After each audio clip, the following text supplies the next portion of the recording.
Hey neighbors, Kevin here with etrailer, and today we're going to be taking a look at and showing you how to install Lift's LoadLifter 5000 air helper springs here on our 2024 Ford F-350 Super Duty. If you're looking for a suspension solution that's going to help eliminate that sag, level your ride back out so that way you are maintaining safe handling of your vehicle and be able to have that adjustability so that you can go with all those different loads. Maybe you're hauling a couple different trailers for work, and then once you get home you have your camper, or maybe you just know you're going to be hauling a lot of different items in the bed of your truck and need to be able to adjust accordingly. Then air springs are going to be the right fit for you. So these air springs are going to have the standard double convoluted design, and they're going to come with custom fit brackets to fit your vehicle, so that way you're not having to drill a bunch of holes through the frame, so that the install can be a whole lot simpler and quicker to do. These have a PSI setting from 0 all the way up to 100, but you really want to keep it at a minimum of 5 PSI so that way you don't tear your bag up, especially because these are not ones that will come with internal jounce bumpers. There are other kits out there that will come with that, and that is there to help you if you ever had a flat, maybe something punctured the bag, or maybe you got a leak somewhere. That way it'll have something there to kind of help keep it from fully compressing and getting tore up. Now with this one, it unfortunately doesn't have it, but at the same time, there are people that leave reviews after using the different versions, and some people aren't really liking the ride quality when you have those internal jounce bumpers because it is hitting that more often than not. So as long as you don't have a problem, no puncture wounds, air leaks, anything like that, you should be good to go as long as you keep these at 5 PSI. Typically when people come to us, they're trying to figure out a solution to raise the back of the bed up, but something that you might not know is that when the bed starts sagging down, that's lifting up the front of our vehicle. So now we're getting uneven tire wear on our front because these tires are getting less contact with the ground because all of that weight is forced back on those rear tires, which are now also going to be getting excessive wear on them. It won't be uneven, but it'll definitely be a lot more on it versus up front where you're going to probably have some weird spots on your tire just because now it's not getting that full contact like it's supposed to. And along with that, since it's not getting full contact, with the front wheels being the majority of your braking power and your steering, you're going to be losing your handling, and then you're going to have a much longer stopping distance. So when you end up fixing that solution with those air springs at the back and leveling the ride back out, it's going to give you a much better ride quality. As far as installation goes, since this is a custom fit bracket and we're not having to drill through the frame, it really isn't that hard to do. It is kind of just a puzzle. You're going to have to sit there and go through each step, piece by piece, to get everything in line, but honestly, it is pretty simple to do, and it could be done at home as long as you have the right tools to do so. If you don't, or you just don't have the time to do so, then please feel free to use our dealer locator. You'll enter in your zip code and be able to find a shop to get it professionally done right near your house. Now, if you do have the tools, the time, and the knowledge, but you just want somebody to help walk you through it, please stick around and I'll show you how to do it. So starting out our install, I have us up on a lift, and I also have a jack stand right now pressing up against our trailer hitch to give me just a tiny bit more room for our suspension because it's now lifting up the weight of the body. We're going to start by taking out our jounce bumper, and to do so, you're going to need a 15mm socket. And there's just going to be 2 flange nuts to remove, one on either side.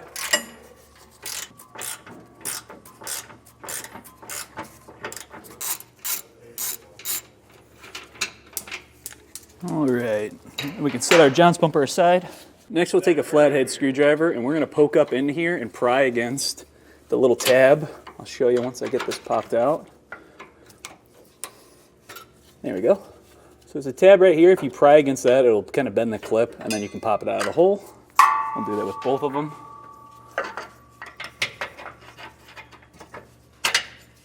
We're going to replace those clips that we just popped out with these universal mounting clips right here. These will pop in place. There's a little slot that the bolt will sit through, so it's real important to just put this in first and then slide it in. That way you don't accidentally put the clip too far in, because without that bolt in place, it won't stop right where you need it to, and then you might overdo it when you're trying to pry it into place. So we'll get these up in those 2 holes that we were in with those other clips. So facing out towards that smaller divot in the hole here, we'll press this in place. And then I'm going to use that flathead screwdriver again to help push it the rest of the way. There we go. Once you have it in, then you can remove that screw and pop the other one into place.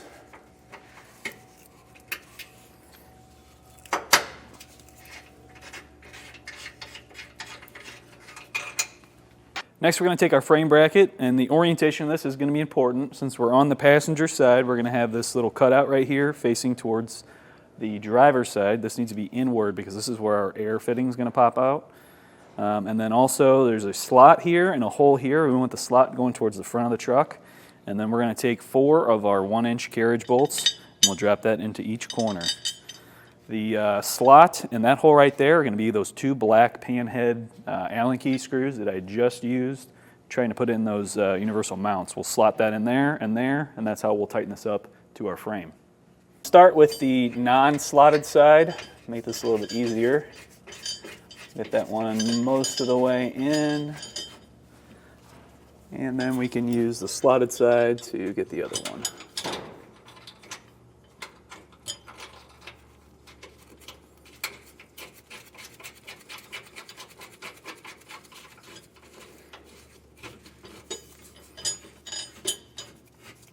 Once you have those snug down, we're going to be using a 6mm Allen key, and then we will be torquing these to the settings listed in your instruction manual.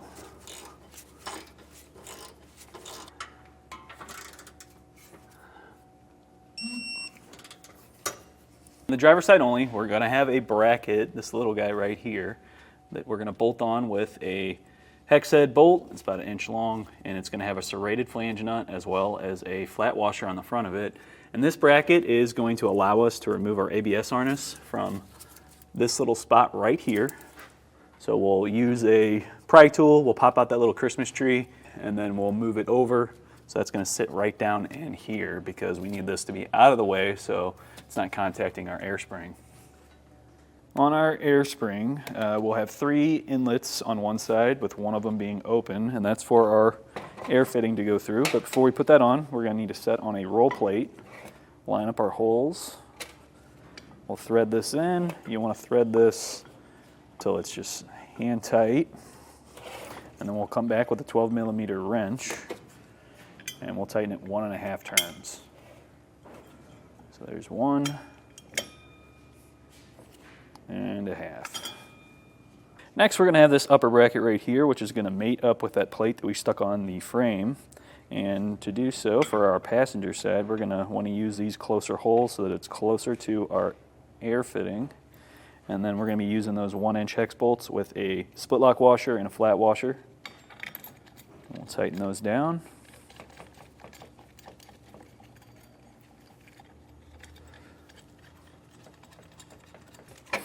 And then we'll torque these to the settings listed in your instructions.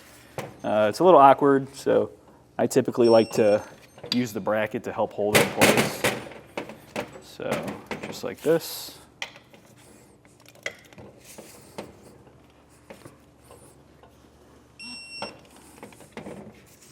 Now on the bottom, we will use another roll plate. We'll line that up. And then we're going to take our lower bracket. We're going to need this to face the correct way. We want the flanges facing the opposite side from our air fitting. And then we will take our longer carriage bolts and we'll pop those through on these middle squared holes. And then line up our holes with the bottom in our roll plate.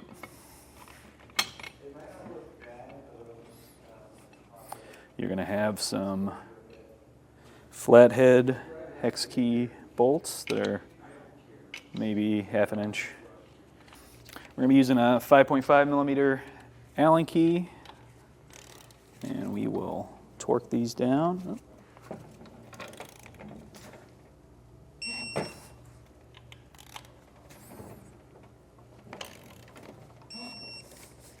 We'll take this lower bracket here, and this is what's going to sit along your axle. That's why it's got that curve to it.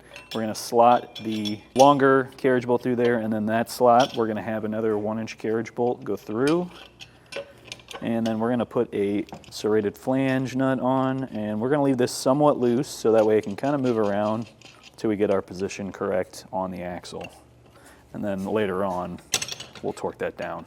One thing you can do to make your install a little bit easier, if you're really tight on clearance here, just take a little bit of air line tubing, a Schrader valve, and you can squeeze all the air out of the bag.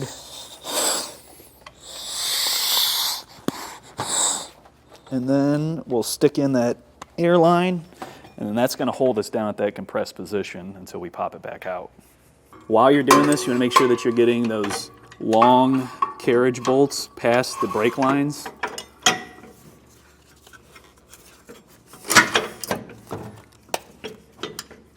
Just to give you an idea, typically we'll see this happen. You just got to slightly bend out that brake line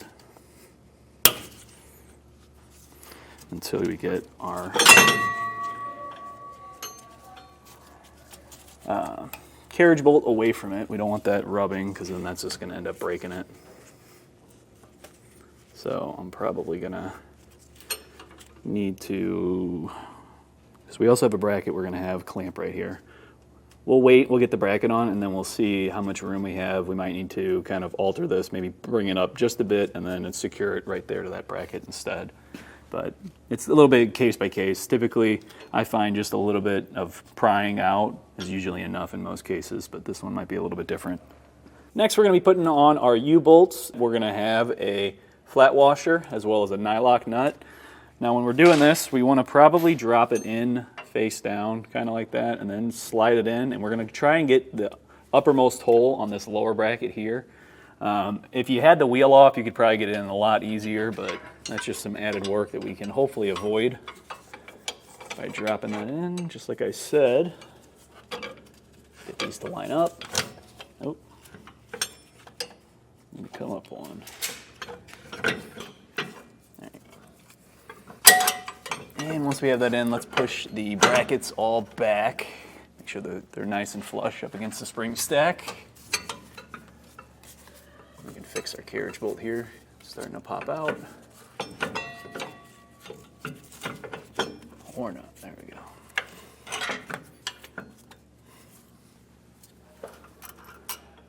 When you're tightening these down, try to get them nice and even, but you also kind of want to have it angled more down, or at least straight. That way you can still get a socket on there.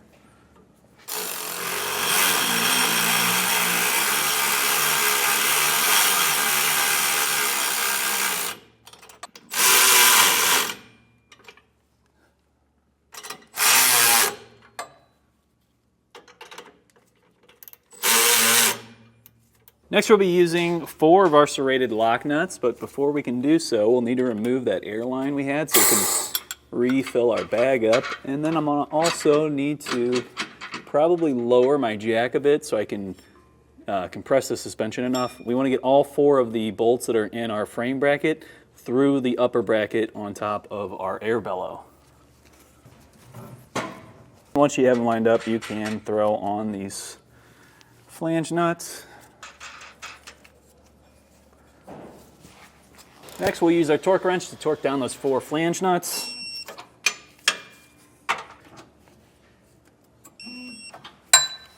Next, we'll be adding on our last lower clamp bracket, and we're going to have a flat washer and a nylock nut to go after that. Now, this is just going to be a long process of cranking it until they're nice and snug, or if you want, you could come back and cut off part of that just to make your job a little bit easier. This isn't interfering with anything on our end, so I'm going to leave it alone.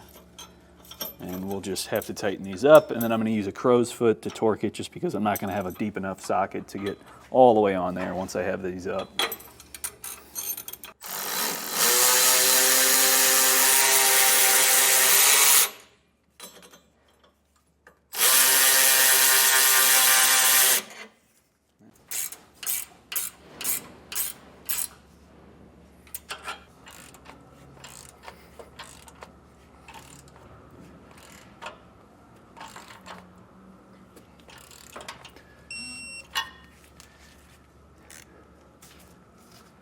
And our U-bolts, we'll do the same. We'll torque those to a lower setting, which is listed right after the torque setting for these guys right here.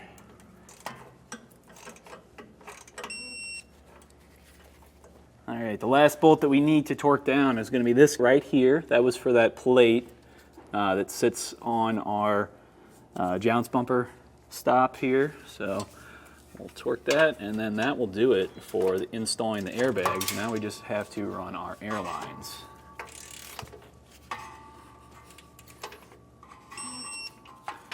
Now your kit's going to come with this wound up airline tubing, which you would want to put the two tips together and then find the end of it, or the middle I should say. So that way you could cut it in half and run your lines from both airbags back to a place on your bumper. Typically with a Ford, I would like to mount it somewhere here on the hitch just because it's such a nice spot. That way you're not drilling holes through your bumper, and you can easily take this off later on if you need to. I highly recommend picking up a bracket. Firestone has one. I know this is an airlift kit, but I really do prefer that little plastic clip that Firestone gives you, just to make it a whole lot easier of an install on yourself. So since we aren't going to be using this, we are going to be running a air compressor. We're going to start mounting that up over on our passenger side, and then we'll route our air lines. And I'll show you, because I am still going to add in a manual fill port for this vehicle. That way, if the compressor ever had an issue, he still has an option to air up his air springs or lower them. So once I get all that ran, I'll show you how I did it. Starting out from our compressor, I ran a little line over to our manifold. Make sure you're not really, I kind of have that a little bit tight, but I was also worried about getting too far below the frame. Try and get that if you can. If there's not a harness in the way, definitely shoot this up a little bit higher. That way you can have a little bit more of a run, so that's a gradual turn into the manifold. But from there, we come out of our manifold and go up over the frame. Now there is a cross beam that's right here that runs across. Now typically when I'm running my stuff through, I want to try and find one of those. But we come down, there's a second one over here. We'll trace that over. It's zip tied to some of the wiring right here. And then at this cross beam, I shot over because at the hitch, now typically you can also get your fingers in there most of the time when it's a factory puck system. And I like to run it through that, but that was just too skin tight to the bed, so I wasn't able to push it through there, so I had to do it a little bit further back. So we come up over this cross beam here, and I'll run that over the gas tank. You can see my line right here. I have the T. So at this point with this cross beam, I put the T here. I have the one line going out across. It goes over our gas tank to get over to our other air spring. And then the other portion of this is just going to run straight back. And I keep it on the outside of the frame rail. And then I went over our shock mount here and then over the hitch. So I was able to sneak it in right here, but I wasn't able to go all the way across like I typically can. We come down, and then once you get to this point, we are pretty close to the exhaust. So I did use the supplied heat wrap. That way it'll help protect our air line and then connect it into our fitting there. Right here we have the line running over the gas tank from our other T. That comes in, we have a line running down to our other air spring, and then a line running back, and I just kept that over the frame. I snuck it in that little hole there for the shock mount, come over this piece of the frame, and then down into the hitch. Now I did use one of these little plastic brackets. It doesn't come with the kit, and it is, like I said before, it is from Firestone. So you want to pick one of those up. It'll make it a lot easier to install. You just run some zip ties through, and then you can use the supplied hardware to actually mount the Schrader valve here. But with that all in place, now we can air up and then check every one of our connection points for any kind of leak.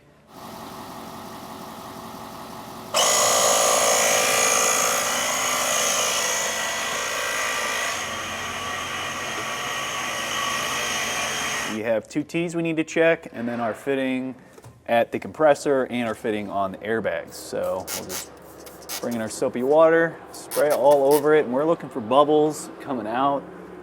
Typically, if you see bubbles, they're going to be real big, so it's really easy to notice in most cases. Looks like we are good at this side.